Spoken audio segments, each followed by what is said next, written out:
আসসালামু আলাইকুম। আশা করি সবাই ভালো আছেন। আলহামদুলিল্লাহ আমিও ভালো আছি। তো আপনাদের জন্য আরেকটা ভিডিও নিয়ে আসছি আমি।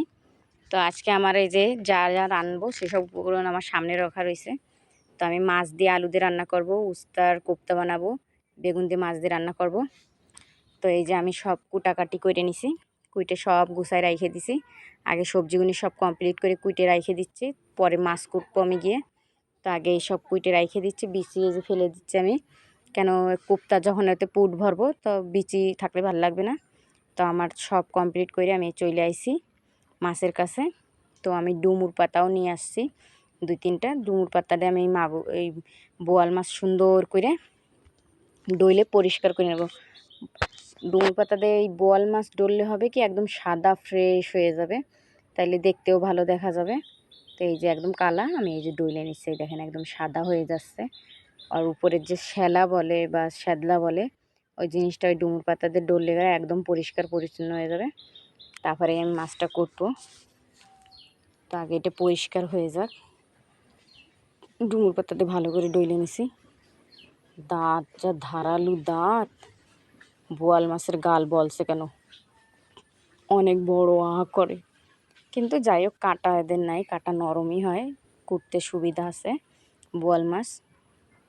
বোয়াল মাছের তুলনায় পাঙ্গাস মাছ করতে আরও কষ্ট, কেন দুই কানের কাছের কাঁটা অনেক শক্ত হয়, সেই হিসেবে বোয়াল মাছের একদমই নরম, কুটতে আরাম। তো আমি মাছটা সুন্দর করে কুইটা নিচ্ছি। অনেক রোদ মাথার উপরে। মাছের ডিম আমি দেখাবো একটু পরে আপনাদের, যে মাছের ডিম হয়েছে আমি দেখাইতেছি। মাছটা পরিষ্কার করে কুইটা নিই, এই ফোর ফেলে দেবো আমি, ফোর বেশি রাখবো না।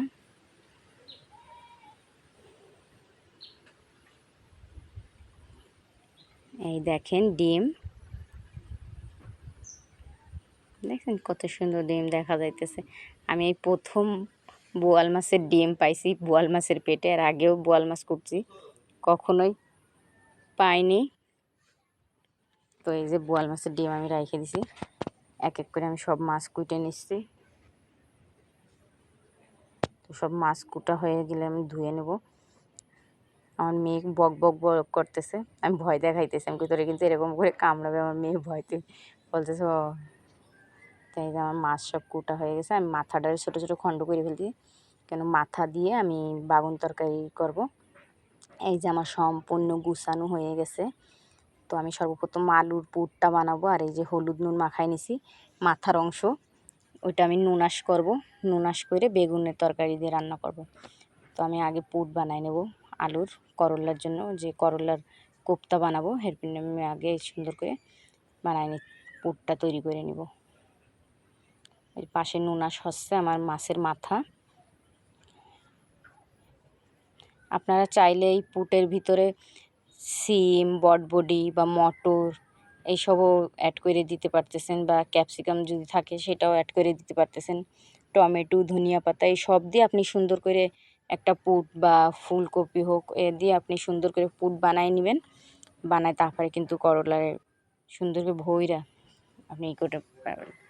তো আমার পাশাপাশি পুটটা আমি ওই পাশে ধিমি আঁচে রেখে দিছি, মাছটা ভাজা করে নিব। এক এক করে আমি সব মাছ দিয়ে দিব, একবারেই আমি ভাইজে নিব সব মাছ।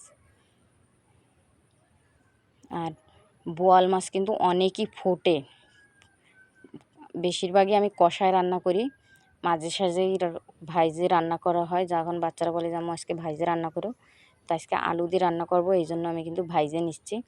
নয় যদি আমি ভুনা করতাম তাহলে আমি কষাই রান্না করতাম।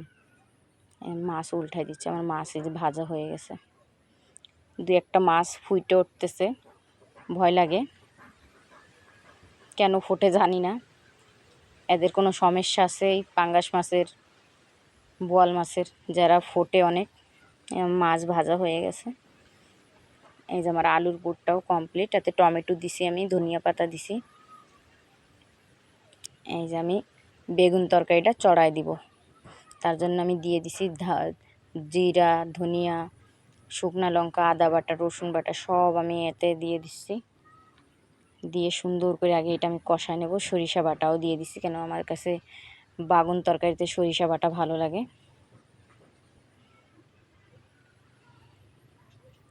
ভালো করে মিক্স করে নেব মশলাটারে।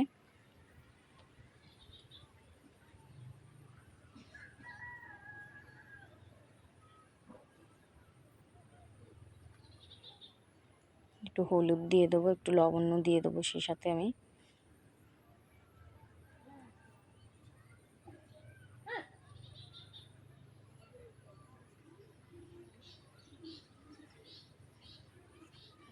এই যে মশলা তেল উঠে আসছে, আমি আলু দিয়ে দিচ্ছি। আমি আলু আগে কষাবো এই জন্য যে আলুটা সেজে যায় দিয়ে দিতে, আর বেগুন তরকারিটা কিন্তু হালকা ভাপেই একদম নরম হয়ে যায়, এই জন্য আমি আগে আলুটা ভালো করে কষে নেব, তারপরে গিয়ে আমি বেগুন তরকারি দিব। তা বেগুনটা আমি রাইখে দিছি, আমি আগে আলুটা কষে নিই। এর সাথে পাশাপাশি আমি মাছ যে ইতে ভাজছি সেই তেলে এবার আলু ভাজা করে নিছি মাছের জন্য, কেন ওই মাছের তরকারিতে আলু যাবে। আর এই যে এতে আমি পুট ভরবো। তো আমি এই পুট ভরবো চামচ দিয়ে, কেন আমি এখন অন্য তরকারি নাড়াচ্ছি বেগুন তরকারি, এখন আমি হাত মাখাবো না, আপাতত একটা চামচ দিয়ে ভরি, কিন্তু চামচ দিয়ে ঠিক মতন ভরা হয় না, আমি হাত দিয়েই ভরবো। তো এই যে দেখছেন সমস্যা হয়ে যায় হাত চামচ দিয়ে ভরতে, আমি হাত দিয়েই ভরবো, কিন্তু একটা ভরি।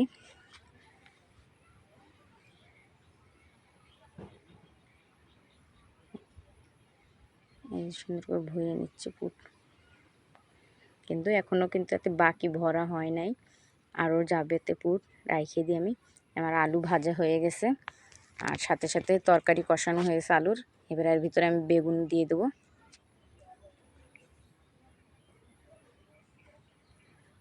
সুন্দর করে আমি বেগুন তরকারিটা এবার হালকা একটু কষায় নেব,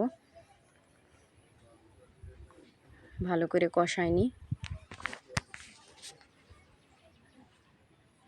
আমার বেগুন তরকারি কষানো হয়ে গেছে, আমি এতে ঝোলের পানি দিয়ে দেবো।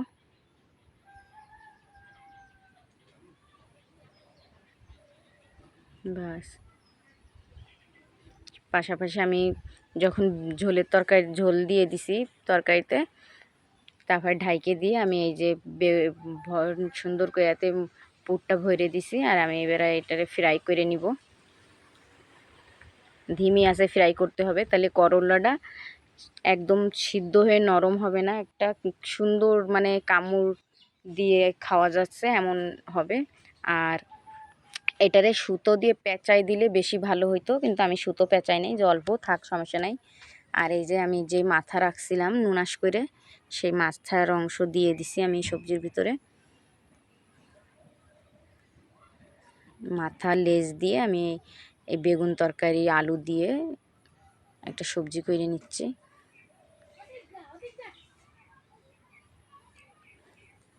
এই যে আমার কোপ্তা সুন্দর করে ভাজা হয়ে আসতেছে, এই যে প্রায় হয়ে আসছে আমার। এই দেখেন পঞ্চ করতেছে, তার মানে ভিতরের পুটও একদম হয়ে গেছে, উস্তাটাও সুন্দর সিদ্ধ হয়ে গেছে। আমি এটা গ্যাসটা অফ করে দিব। আর এদিকে আমার অপরদিকে আমার বেগুন তরকারিও রান্না হয়ে গেছে। তো আমি হালকা এবারে উপর থেকে টমেটোর ধনিয়া পাতা দিয়ে 10 মিনিটের জন্য চাপা দিয়ে দিব। বাদবাকি এই যে আমার রান্না হয়ে গেছে, আমি এটারে বাইরে নিব।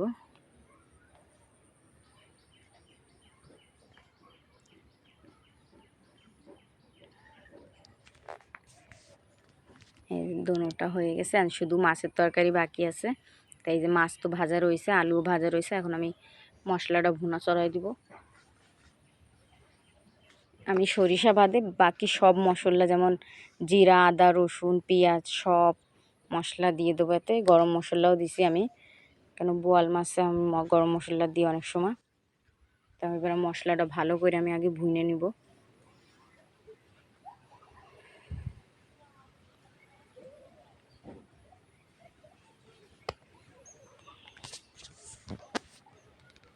আমার মশলা ভুনা গেছে, এর ভিতরে আমি আলু দিয়ে দিব।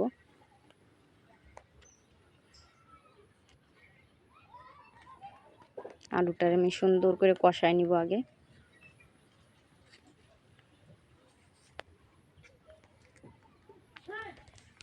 ভালো করে কষায় নেব। আমি আলুটারে কষায় নিছি ভালো করে, এবার আমি এতে টমেটোর ধনিয়া পাতা দিয়ে দিচ্ছি। কেন এটা মশলায় আগে মশলার সাথে যদি আমি কষায় দিতাম হয়তো আমার আলু সিদ্ধ হইতো না, কেন এরকম সময় অনেক সময় আলু সিজে না, এই জন্য আমি আগে আলুটারে ভুনে নিছি। তো আমি ঝোলের পানি দিয়ে দিছি, এর ভিতরে আমি মাছ দিয়ে দেবো, একটু তরকারি টগর বগর হইলে গেরাই। তা আমি এখন মাছ দিয়ে দিচ্ছি। বলক আসার পরে মাছ দিলে ভালো হয়।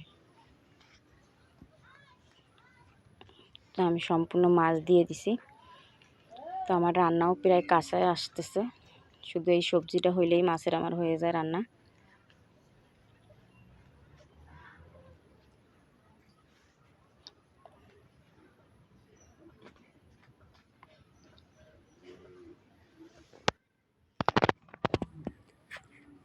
তো আমার রান্না কমপ্লিট হয়ে গেছে।